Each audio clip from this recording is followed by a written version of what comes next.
Okay, so I'm going to start by using my Anastasia Dip Brow Pomade, and I use the color Blonde. I don't know if they sell Blonde anymore. I think it's called Taupe now, but that's Blonde. And then I just use it with a angled brush like this. One thing I will say is that it does dry out sometimes, so I kind of swirl my brush around and then I swirl it off onto the cap, just to make sure that there isn't a huge amount of excess that's going onto my brow. So first I've already plucked and made sure my brows are nice for this video. So I'm going to go through this spoolie. I just use the Anastasia one that comes on the Brow Wiz. This is another good product if you're not as adventurous and don't want to try the Dip Brow Pomade. You can always try the Brow Wiz, which I actually also really enjoy. So as you can see, my brows are very sparse at the front, and then they get a little bit thicker at the tail end.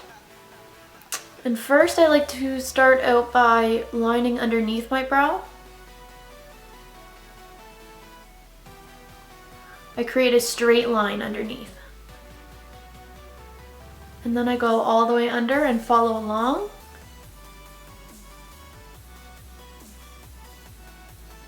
And then I create the tail at the end. So I've done this full line and created the tail on the end of this. Then I go back in and I take a line on the top.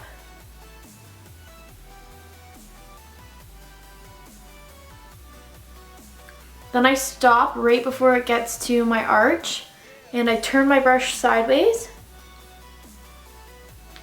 and I slowly create my arch.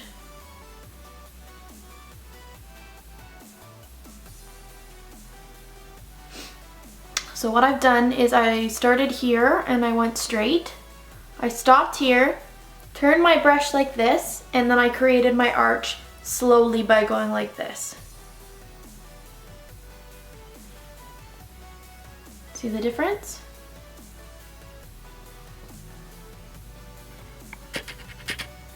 Here there's an arch, which I have to make because I don't have one, and here this is just my normal brow.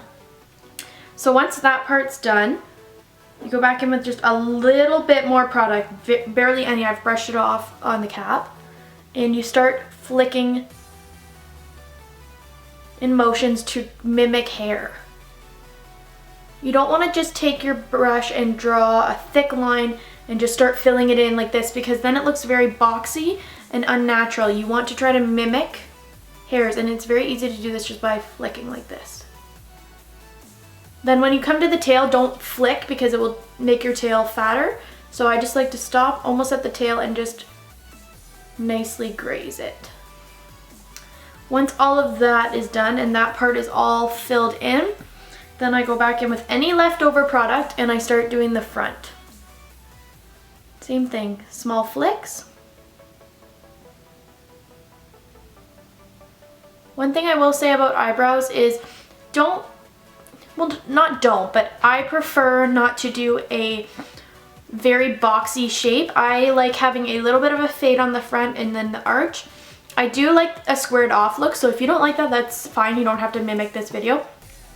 But to create the square, I do small flicks. I don't box it in and then fill it in, because it tends to look very squared and boxed if you do that. If you just lightly flick, it will create a natural square that's very flattering in my opinion. Also, just be careful that you're not going too far over, or it can end up looking a little bit too close. Also, with plucking, you don't want to go too far as well. The normal recommendation is that it's just almost the same as the bridge of your nose. If you do have a little bit of wider bridge, then maybe don't mimic because your eyebrows will be too far apart. And if your bridge is small, just go with what suits your face the best. It may not be exactly what your nose width is, but that is a good guide. So to finish off, I'm going to do the front.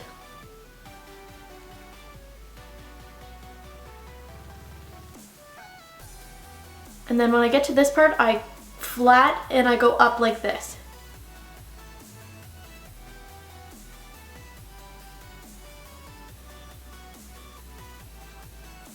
See what I'm doing? I'm just taking it and pushing it up slightly to create that squared look that is faded at the front. See the fade here? faded here and then it goes out to a thicker brow here. Then you can do what I do. Because I do have sparse brows, I just make sure to take a little bit on my brush and just go back through anywhere that looks like it's a little bit sparse and empty. And then once that's done, that's your completed brow, except I also go back in with the spoolie that I used prior, and I like to brush it out. The reason I brush it out is that so it looks more natural and it looks like there are some actual hairs there, that it's not boxy and fake looking. And that is my completed brow. I don't use brow gel or anything like that. Maybe I should. But I find that if I use brow gel, my brows look very crusted and I don't like that. For some people it works, for some people it doesn't work. Also, if you're blonde, I really recommend this product. I haven't found one that is much lighter than this, which is difficult for blondes. But yeah, this is my brow video. I hope you like it. I'm not going to do this one till after I'm off camera because I want you to see the difference. So this is my natural brow, which is fine. There's nothing wrong with it. And there's nothing wrong with natural brows. I don't want to make this video and have people be like, this isn't how you do brows and you should have natural brows or whatever. It's to each their own. These are my natural brows. Sometimes I wear natural brows. Don't have a problem with it. They are nicely shaped and I'm okay with it. But if I'm doing makeup and I want the full look, then these are how I do my brows. And I hope you enjoyed. Thank you for watching, and thank you to my friend Taryn for making me actually do this, because I've said that I was going to do it a million times and I have not. So here is this brow video, which is courtesy of her. So here you go, and I hope you enjoy. Thanks so much for watching, and make sure to subscribe.